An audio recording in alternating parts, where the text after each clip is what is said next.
The rain in Seoul had a cruel rhythm that night, soft at first, then sharp like memories that refused to fade. Priscilla walked fast, clutching her umbrella against the wind, her heels splashing through shallow puddles on the quiet street. The city lights blurred behind her, red, gold, and lonely. She just left work, her phone buzzing every few seconds in her coat pocket. She didn't want to look. She didn't need to. She already knew who it was. Han Jae-min, her ex, the man who had once kissed her forehead while planning her pain behind her back. The man who made love feel like punishment. It had been a year since she left him, yet he refused to let her go. His voice still haunted her dreams. Sometimes soft, sometimes screaming, always there. Her phone buzzed again. This time it wouldn't stop. Priscilla froze in the middle of the street, her breath trembling. She finally picked up, pressing the phone to her ear. "Why do you keep running from me, Priscilla?" His voice slithered through the speaker, low and familiar. "You can't hide forever. You're mine." Her throat tightened. "I told you to stop calling me Jae-min," she whispered, her voice breaking. "If I can't have you, no one will," he said calmly. "You think I don't know where you work? Where you live? You think you're safe?" Her hands shook. Her heart raced so fast she could hear it in her ears. She turned around, scanning the dim street. Her reflection glowed faintly in a cafe window, and for a second, she thought she saw him behind her. She panicked, and then, as if heaven itself intervened, she saw him. A tall man stepped out of a black Maybach parked near the curb. Black suit, silver watch, umbrella in one hand, phone in the other. Calm, elegant, dangerous. The streetlight touched his face. Strong jaw, slicked back hair, and eyes so deep they looked carved from the night. He was walking past, clearly not interested in anyone, when she rushed toward him, her words tumbling out in fear. "Please," she gasped, clutching his arm. "Pretend you're my husband, please, just for a minute. He won't stop calling." He didn't ask a single question, didn't hesitate. The man looked at her, her trembling lips, the terror in her eyes, and something flickered behind his calm expression. Then he reached for her waist. Smoothly, confidently, he pulled her close, his voice low, rich and steady. "Sweetheart," he said into the phone still in her hand. "Why are you calling my wife at this hour?" Priscilla froze. The tone, soft yet commanding, sent chills down her spine. "Who the hell are you?" Jae-min hissed on the other end. "Her husband," the stranger replied smoothly. "Now, if you don't want trouble, don't ever call her again. Because next time, I'll answer in person." There was silence. Then the line went dead. The man took her phone gently, ended the call completely, and placed it in her palm. He didn't let go of her waist. "You can breathe now," he said softly. "He's gone." Priscilla stepped back, embarrassed, words fumbling. I'm sorry. I didn't mean to grab you like that. I was just scared." He finished for her, eyes warm but unreadable. "I saw that." For a moment, all she could hear was the rain. His coat was damp, his cologne thick with sandalwood and smoke. Everything about him screamed power. Quiet, heavy, confident power. "Thank you," she whispered. "I didn't know what else to do." "No thanks needed," he replied, slipping his hands into his pockets. "But you owe me an explanation." His words weren't harsh, just smooth, like velvet wrapped around steel. "Why did you need me to pretend to be your husband, stranger?" Priscilla hesitated. Something about his tone made her feel safe, not judged, just seen. So she told him, not everything but enough, about the ex who wouldn't let go, the threats, the nights she cried alone in her apartment. He listened silently, eyes locked on her face, every blink, slow and deliberate. When she finished, he nodded once. "You don't have to explain more. You did what you had to do," he said quietly. "But if he calls again," he paused, his lips curving slightly, "you tell him your husband's name is Min Hae-jun." She blinked. "Your what?" "My name," he said, with a half smile that felt dangerous and kind all at once. "Now it's real, isn't it?" He stepped closer, his voice dropping to a whisper. "You don't owe me anything, but I don't like seeing women tremble in fear." especially not beautiful ones. Her heart stumbled. Something about him felt both safe and terrifying. The way his confidence wrapped around her like armor, yet his tone soothed like a lullaby. "Are you?" she began, but he interrupted with a smile that didn't quite reach his eyes. "A man you should stay away from," he said softly. "But I have a feeling you won't." And he was right, because from that night, something began between them. Something neither of them planned for. The next time he appeared, it was outside her workplace. The time after that, at her cafe. And every time, her heart learned a new rhythm. One that sounded a lot like his name. Min Hae-jun, the stranger who called her wife. The man who would one day teach her that love could heal, even when it came from the darkest heart and soul. For 3 days after that rainy night, Priscilla replayed the moment in her head like a movie she couldn't turn off. The way he'd said, "Sweetheart," the calm command in his voice, the look in his eyes. Steady, unreadable, but strangely safe. She told herself it was nothing. Just a stranger helping a frightened woman. But why did she still feel that warmth in her chest every time she thought of him? Soul sparkled like liquid glass that Thursday evening. Priscilla left the office later than usual, arms heavy with folders, brain buzzing from deadlines. Her colleagues were heading to karaoke, laughing, calling her to join. She smiled politely and said she was tired. Tired, that word had become her armor. It was easier than saying afraid. When she stepped outside, the autumn air carried a clean chill. Streetlights hummed. Her phone stayed silent, and that alone felt like a miracle. Maybe Jaemin had finally stopped. Maybe that mysterious man's warning had worked. She was halfway down the block when she saw the car. A black Maybach, parked right across the street. Engine off, windows tinted. Her heart jumped. For a moment she thought, no, it can't be him. Then the door opened. He stepped out with the same quiet authority, buttoning his coat as if he had all the time in the world. A few pedestrians turned to look. Even in a city obsessed with appearances, this man drew attention without trying. "Leaving work late again?"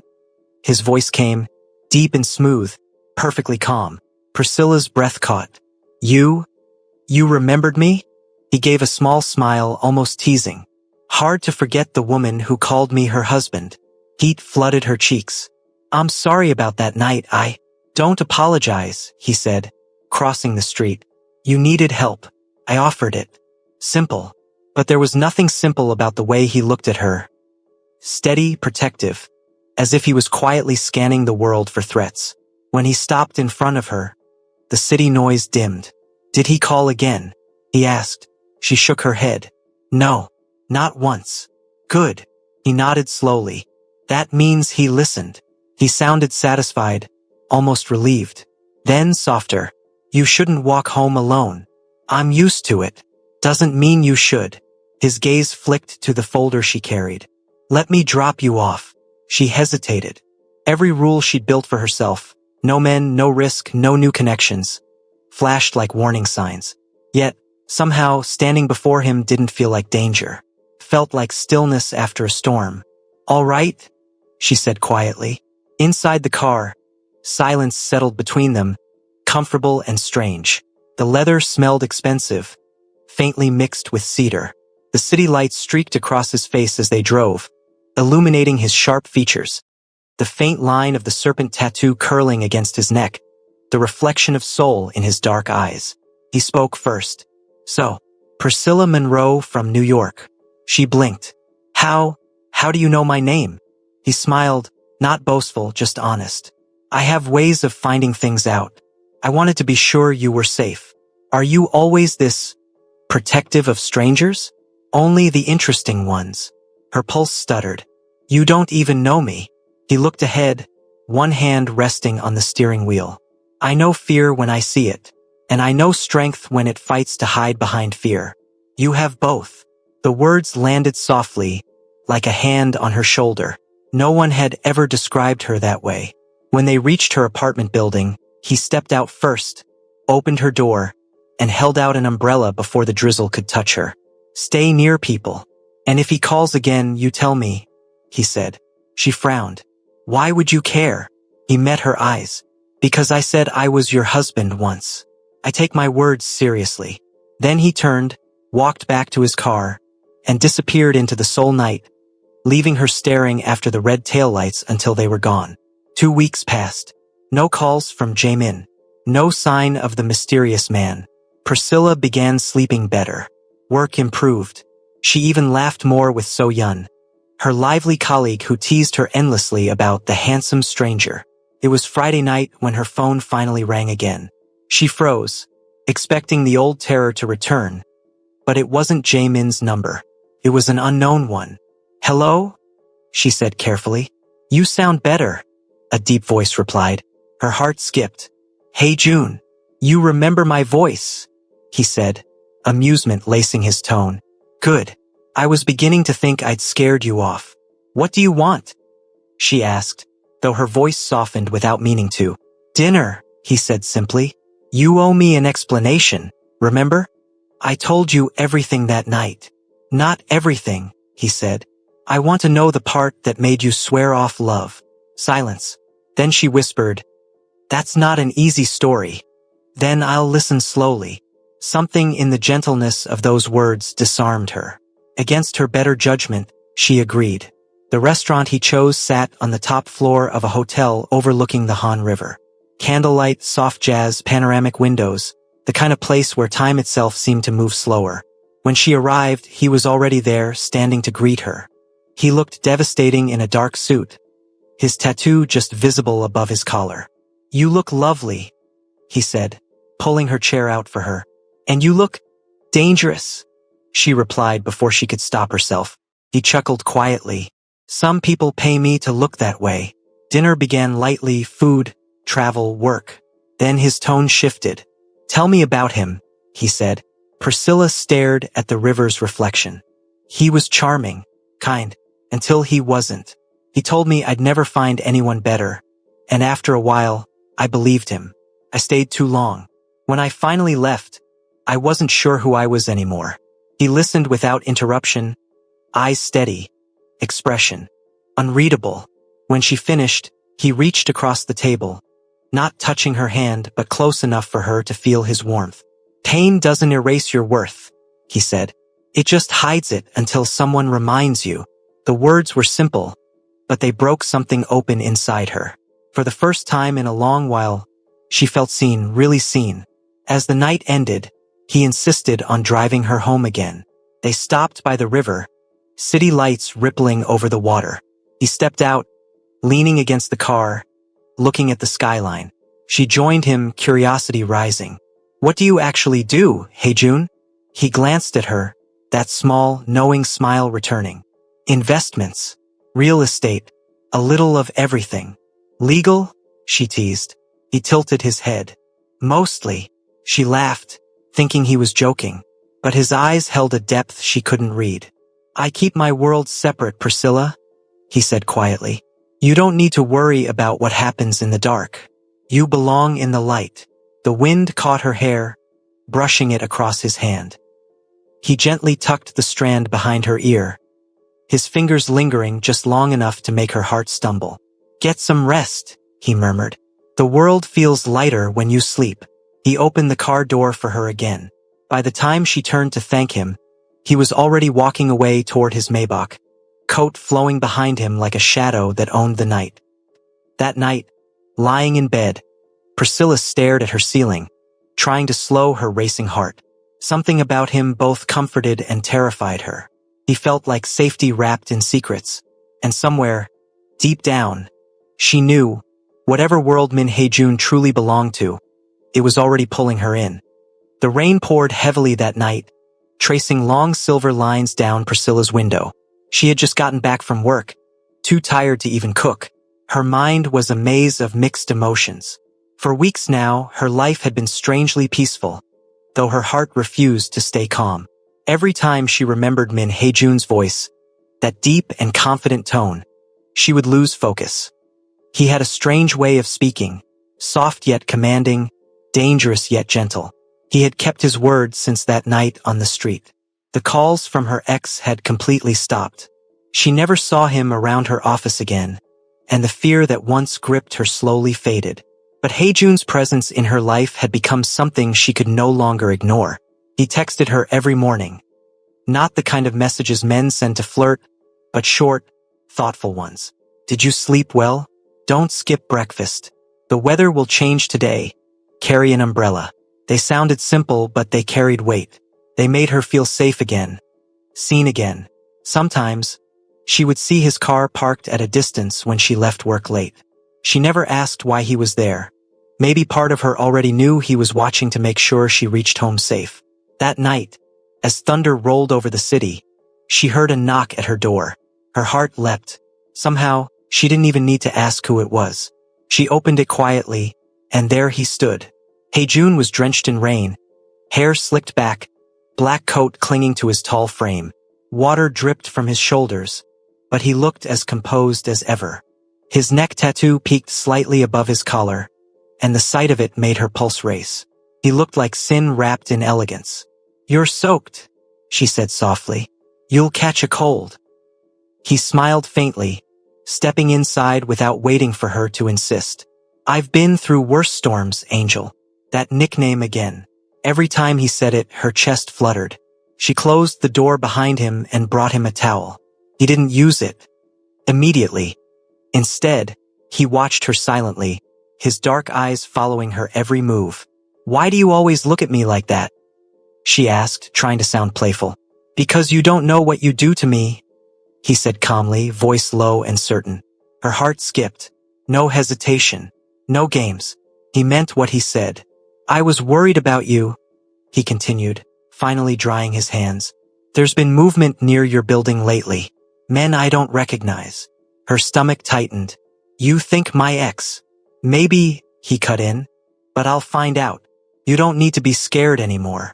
The confidence in his tone wasn't arrogance. It was assurance. The kind that made her trust him without question. She sighed and walked to the small kitchenette. "You want some tea?" "Only if you drink with me." She smiled faintly, filling 2 mugs. The silence between them wasn't awkward anymore. It was warm, almost intimate. When she sat beside him, the distance between them was barely a breath. "You work too hard," he murmured, watching her stir her tea. "You barely sleep. You notice everything, don't you?" "I have to," he said. "It's how I've stayed alive this long." She looked at him, trying to read beyond his words. "What do you mean by that?" He took a slow sip before answering. "The kind of life I live, Priscilla. It's not simple. I deal with people who don't play fair. I protect what's mine by any means necessary." His tone was casual, but there was something dark beneath it. Something real. She wanted to ask, "Who are you really, Hae-jun?" But instead, she whispered, "And am I one of the things you protect?" He turned his head slowly, eyes meeting hers. "Not a thing, Angel. But yes, I'd protect you." There was no space left between them. She could feel his breath against her skin. For a brief moment, she forgot every wall she had built. When his fingers brushed the back of her hand, her heart gave in completely.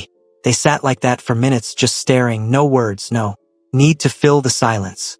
The city outside was loud, but inside that small apartment, there was peace. He broke the silence first. "I had someone follow your ex today," he said quietly. "He's been asking questions about where you live. But he won't come near you again." She looked at him, startled. "You followed him?" "I don't let threats breathe twice," he replied simply. His tone should have scared her, but it didn't. It only reminded her that she was safe for the first time in years. "Why are you doing all this for me?" she asked finally. He smiled slightly, his gaze softening. "Because the day you ran to me, pretending I was your husband, something inside me changed. No one's ever looked at me with that much fear and trust at the same time. I can't explain it, Angel. But from that moment, I knew I'd never let anyone hurt you again." Her eyes watered. No one had ever said something that sincere to her before. She wanted to tell him she was scared of loving again, scared of losing control. But instead, she whispered, "Thank you." He leaned back, studying her face with quiet admiration. "You don't need to thank me. Just promise me one thing." "What?" "If I ever tell you to trust me, even when everything seems wrong, will you?" She nodded. "Yes." His lips curved into that soft, dangerous smile again. Good, because the world I live in doesn't forgive weakness. But you, he paused, brushing a strand of hair from her cheek. You make me want to live differently. Her breath caught. For a man who moved like a storm, his words felt like calm rain. The thunder outside roared louder, and for the first time in years, Priscilla didn't flinch at the sound. She leaned against his shoulder, her heart steady for once. He stayed with her until she fell asleep on the couch. When she woke up hours later, he was gone. But there was a note on the table, written in neat, precise handwriting. You're safe. Always. H. Her lips curved into a sleepy smile. But, as she folded the note, she noticed something strange on the windowsill. A small silver coin engraved with a dragon. It didn't belong to him. Her peace faded in seconds. Someone else had been there. And though she didn't know it yet, that coin would be the beginning of everything that unraveled next. Priscilla couldn't sleep that night. The rain had stopped, but her thoughts hadn't. That small silver coin sat on her bedside table, gleaming faintly under the dim light. She had touched it over and over, hoping it would make sense. But the more she looked at it, the more uneasy she felt. It wasn't from Hae-jun. She knew his style by now. Everything about him was clean, sharp, intentional. That coin felt different. It had weight, both physical and symbolic. A dragon carved in the center, scales raised in perfect detail, as if it belonged to a world she didn't understand. By morning, she decided to take it to work with her, slipping it into her bag. But even in the bright daylight of Seoul, she couldn't shake off the strange heaviness. It felt like an omen, whispering something she wasn't ready to hear. Work that day dragged. Her colleagues chatted about the weekend, new makeup brands, office gossip. She smiled where she needed to, but her mind was elsewhere. The thought of Hae-jun's face when he told her to trust him, even when things look wrong, kept looping in her head. What if the coin was the first sign of what he meant? When she finally clocked out and stepped into the cold evening, his car was already waiting by the curb. He leaned against it, coat buttoned, expression unreadable. You look like you've been thinking too much, he said softly. I found something. Her words made him straighten slightly. She reached into her purse and handed him the coin. His eyes fell on it, and for a brief second, something flickered in his gaze. Recognition, then anger, then control. Where did you get this? I found it on my window after you left. He said nothing for a moment, just stared at the coin, jaw tightening. Then he slipped it into his pocket and looked at her with that same calm confidence. You did the right thing telling me. Don't mention this to anyone. Who does it belong to? He exhaled slowly, eyes softening as if trying to protect her from a truth she wasn't ready for. Someone who used to be part of my past. Someone who shouldn't be anywhere near you. His tone was quiet, but there was weight in every word. I don't understand, Hae-jun. I thought you said I was safe. You are. I'll make sure of it. He opened the car door and gestured for her to get in. We're not staying here tonight. She hesitated, but there was something in his voice, firm, commanding yet careful, that made her obey. The car ride was silent, filled only with the low hum of the engine and the steady beat of her anxious heart. They drove out of the city and into the quieter outskirts, where the lights dimmed and the streets grew narrow. Finally, they stopped at a tall, glass-walled building that didn't look like a house. It looked like a fortress. Where are we? She whispered. My home, he said simply. The real one. He led her inside. The air smelled of cedar and smoke. Everything was sleek. Black marble floors, dim lighting, art that looked ancient and expensive. The silence was heavy, almost royal. Stay close to me, he murmured. She followed him into an elevator that opened directly into a penthouse. The walls were glass, the view breathtaking. Seoul glittered far below them like a sleeping dragon itself. This is where you live? She asked softly. This is where I hide, he corrected. He poured her a glass of water, watching her hands tremble slightly. You're shaking. I'm not used to this, she admitted. Everything about you feels like a dream I shouldn't be living. He smiled faintly. Then maybe it's time you start believing you deserve it. She looked at him, heart racing. Who are you really, Hae-jun? He didn't answer right away. Instead, he removed his coat and unbuttoned his shirt just enough for her to see the tattoo on his neck. Black ink, shaped like the same dragon from the coin. Her breath caught. That's the same symbol. He nodded slowly. It used to mean loyalty. Now it means war. She stared at him in disbelief. War with who? With a man who doesn't respect peace anymore. His voice was quiet, but his eyes burned. That coin wasn't left as a threat. It was a message. Message to who? To me, he said simply. Her chest tightened. I don't want to get dragged into your battles. He stepped closer, close enough that she could feel the warmth radiating from him. You won't. Not while I'm breathing. His words were a promise, and though she didn't fully understand his world, she believed him. The confidence in his tone, the sincerity in his eyes, it all melted her fear. He took her hand gently. You trusted me once, Angel. I need you to trust me again. This world I'm in, it's full of masks, full of shadows. But you're the only light I've got. Her heart broke at the softness of his confession. Why me, Hae-jun? Because you didn't want anything from me? He said, brushing his thumb over her fingers. You didn't even know who I was when you ran to me. That day, when you clung to my coat, you looked like someone trying to breathe again. And he paused, taking a slow breath.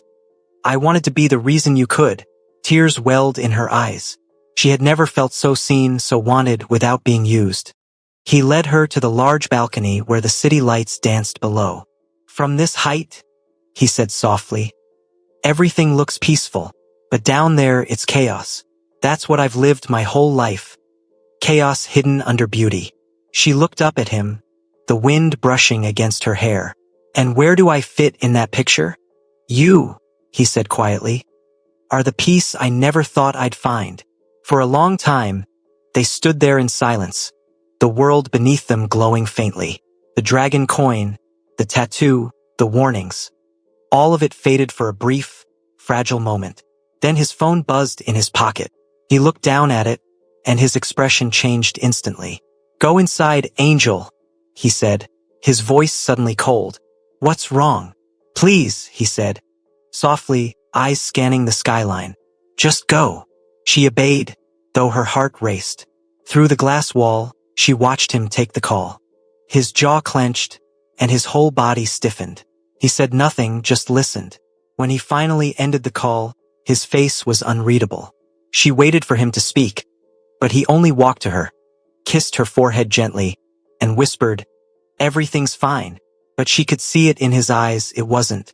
And as the night deepened over Seoul, Priscilla realized that the moment she found that coin, her life had changed forever. Priscilla woke to the sound of low murmurs in the distance. For a moment she thought she was dreaming, the husky timbre of Hae-jun's voice, the faint echo of another man replying in Korean. Then she realized it was real. She was still in his penthouse. The previous night came rushing back. The coin, the call, his expression hardening like stone. She sat up on the couch, clutching the soft blanket he had covered her with. Morning light poured through the huge windows, painting the room in gold. Everything looked peaceful, but the air felt thick with secrets. When she stood and peeked down the hall, she saw him by the floor-to-ceiling window, phone pressed to his ear. His back was to her, posture straight, shoulders tense. Even from that distance she could sense the authority in him, the calm power that never needed to shout. He turned slightly, noticed her watching, and ended the call. The moment their eyes met, his face softened. You're awake, he said. I didn't mean to eavesdrop, she replied. You sounded worried. He smiled faintly, walking toward her. I was only handling business. Nothing for you to worry about. That's what people always say right before everything goes wrong. He stopped in front of her, amused by her boldness. You're learning to read me too well. I'm trying, she said quietly, because every day with you feels like standing between sunlight and storm. I never know which one you'll bring. He reached out, brushing his fingers through her hair. Maybe both. She wanted to smile, but instead she looked at the faint mark on his neck where the tattoo curved. That coin. It really scared you, didn't it? He didn't answer immediately. It reminded me that the past doesn't die just because you walk away from it. Can't you let it go? Some ghosts don't let me go, he said. Then, forcing a lighter tone, come, you haven't eaten. He guided her to the kitchen area, if it could even be called that. The counters gleamed, untouched by clutter. He made her breakfast himself, quiet and precise, as if he'd been doing it his whole life. Watching him crack eggs and pour coffee felt strange. Men like him weren't supposed to do ordinary things. Why are you being so calm after last night? She asked. Because calm keeps people alive. He glanced up with a crooked smile. And because I like seeing you breathe easy. Something in his voice wrapped around her heart. She looked down at her plate, pretending not to blush. They ate together in companionable silence. Then he stood, placed his dishes in the sink, and said softly, There's somewhere I want to take you. Where? Somewhere that'll help you understand who I am without scaring you away.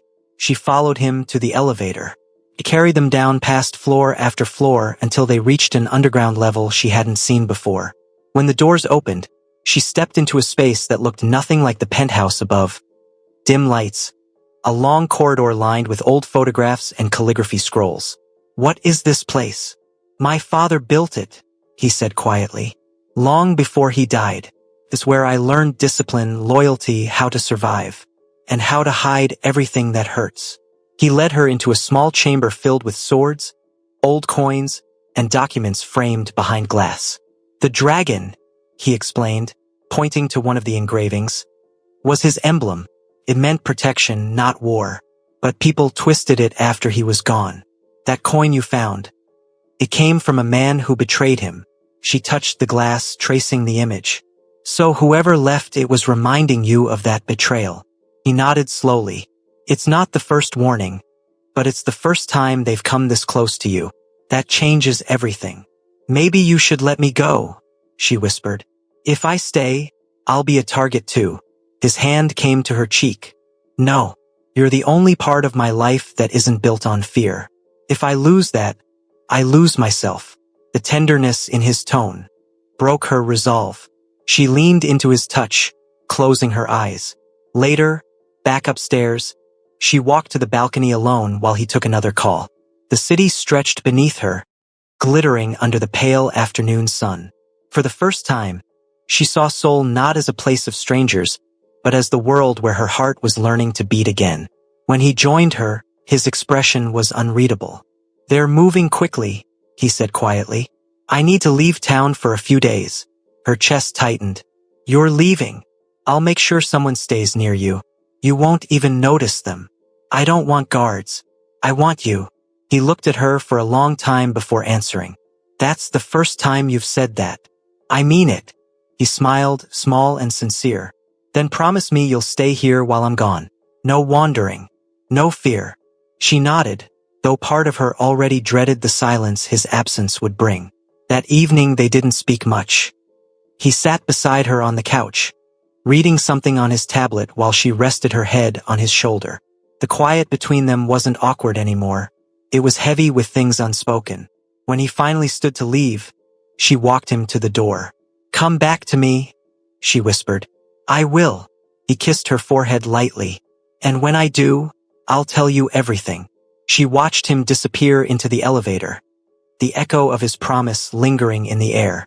The penthouse felt enormous without him. Hours passed. She tried to distract herself by tidying up, but curiosity led her to the small desk he always kept locked. This time it wasn't. Inside lay a single photograph. Young Hae-jun with another man, both dressed in black suits, smiling like brothers. And beside the photo, a letter written in Korean characters she couldn't read, signed with the same dragon emblem. She closed the drawer quickly, her heart pounding. Whatever world he belonged to, it wasn't as simple as she wanted to believe. Yet the thought of walking away never crossed her mind. That night she stood by the window, holding his note from before. You're safe. Always. She whispered to the skyline. You better keep that promise. Hae-jun. Outside, the wind picked up, scattering the last drops of rain against the glass. Somewhere in the distance, a car engine roared and faded into the night. Priscilla didn't know it yet, but the next dawn would bring the first real test of that promise. and the beginning of a love that neither danger nor distance could undo. The morning after Hae-jun left, Priscilla woke to silence. Not the gentle kind, but the eerie quiet that hums when something feels off. The city outside was already alive. Honking taxis, murmuring crowds, but inside the penthouse, the air was still, like it was holding its breath. She stretched a little on the couch, wrapped in one of his oversized shirts. It smelled faintly of him, wood, smoke, and that subtle cologne that lingered like a secret. Every corner of the penthouse reminded her of him. His glass of half-drunk whiskey on the shelf, his jacket on the chair, the faint trail of his cologne near the door. It had only been a few hours, yet it felt like he had taken all the warmth with him. She walked to the window and stared down at the streets below. Seoul shimmered beneath the morning sun. Clean, orderly, unaware of the chaos that lived beneath its perfection. She whispered to herself, "You'll be fine, Priscilla." He said, "You're safe." But then she saw it. Across the street, on the corner cafe's patio, a man in a black coat sipping coffee and pretending to read a newspaper. He hadn't moved in 20 minutes. Her heart skipped. Could that be one of Hae-jun's guards? She pulled the curtain halfway and kept watching. The man never looked up, but she noticed the earpiece in his ear, the subtle tension in his jaw. Yes, he wasn't just an ordinary person. A strange comfort washed over her. He really did mean it when he said she'd be protected. Still, it was strange being under someone's watchful eyes. She sighed and turned back into the apartment. By noon, she decided to step outside. She needed air and maybe a taste of normal life. She wore a simple beige coat, tied her braids back, and headed to a small art shop 2 blocks away. Painting had always been her escape, long before life in Korea turned complicated. As she walked, she felt it again, that presence. Someone was behind her. She turned once, saw nothing but a black sedan parked by the roadside. "Relax, Priscilla," she muttered under her breath. "You're just paranoid." But her instincts were rarely wrong. Inside the shop, she picked up new brushes, a small sketchbook, and a few paints. The elderly shopkeeper smiled kindly, speaking slow Korean for her to understand. For a moment, she felt peace again, until her phone vibrated. Unknown number. "You shouldn't walk alone, sweetheart." Her hands trembled. She knew that tone, that message, her ex, the one who couldn't let go. She quickly deleted the text, heart racing. The security guard outside, the car. It all suddenly felt too thin a wall between her and danger. She rushed back home, locking every door twice. That night, she couldn't sleep. The penthouse, once warm, now felt haunted by silence. She turned on the TV for background noise, scrolled through her phone, and tried sketching, but nothing eased the tightness in her chest. Finally, she sat on the floor near the big window, hugging her knees. The city lights glittered like stars fallen to the ground. She whispered, "Hae-jun, please come back soon." As if answering her, her phone buzzed. "Hae-jun, are you safe?" She smiled weakly. "Yes, I miss you." "Hae-jun, I miss you too. Stay inside. I'll explain everything when I return." She typed, "I got a message from him." A few seconds later, his reply came. "Don't answer. Don't go near any window tonight." Her stomach twisted. She dropped the phone and turned off the lights. The only glow came from the city outside. She crawled to the window quietly and peered through a tiny gap in the curtain. That's when she saw it. A shadow moving on the rooftop across the street. A dark silhouette crouched low, holding something metallic that glinted under the moonlight. Her breath hitched. It wasn't the guard from before, and whoever it was, they were looking straight at her. The next morning, everything looked normal again, but Priscilla didn't feel normal. Her hands still shook when she made coffee. When the doorbell rang at noon, she almost screamed. Slowly, she opened it, only to find a delivery box with her name on it. No sender. She brought it inside, staring at it for a long time before cutting the tape. Inside was a black envelope sealed with a red wax stamp, the same dragon emblem she'd seen in Hae-jun's secret room. Her heartbeat quickened. She opened the envelope carefully. Inside was a single photo, her walking down the street yesterday, unaware that someone had taken it. And beneath the photo, in English, "He can't protect you forever." Her knees weakened. She dropped the envelope and staggered back. Everything in her screamed to call Hae-jun, but she stopped herself. He had said not to reach out unless it was an emergency. Was this an emergency? Yes. But she also remembered his confidence, his calm voice, his promise. You're safe. Always. So she forced herself to stay still. By evening, the sky turned deep orange. She sat near the balcony door, watching the horizon. For the first time, she prayed out loud. God, if this man is dangerous, show me. But if he's the one sent to heal me, then protect him. A soft knock interrupted her prayer. She turned, her heart froze. Hae-jun stood at the doorway, dressed in his black coat, his eyes darker than usual. The tattoo on his neck looked sharper in the dim light. He looked exhausted, like he hadn't slept in days. Before she could speak, he pulled her into his arms. I told you not to leave the house. Her voice cracked. He sent me a picture, Hae-jun. Someone's watching me. He stiffened, then pulled back to look her in the eyes. Did you touch anything in the box? I opened it. He swore under his breath and grabbed his phone, speaking rapid Korean to someone. His tone was low, deadly calm, the kind of voice that made men obey without question. When he hung up, he cupped her face gently. Listen to me. From now on, you don't go anywhere alone. You stay where I can see you. Tears filled her eyes. You're scaring me. I know, he said softly, but I'd rather scare you than bury you. Then his voice softened again, barely a whisper. I won't let anyone touch you, Priscilla, even if it means burning the world down. She didn't know whether to be comforted or terrified. All she knew was that when he held her, the world stopped spinning. And for a woman who once feared love, she realized she had already fallen too deep. As she leaned into him, the night outside grew darker. Far below them, in the streets of Seoul, the man in the black coat lit a cigarette and whispered into his earpiece. She's with him now, just like we planned. Hello besties, the story is only getting started. Do you all need episode 2? Kindly like, subscribe and share.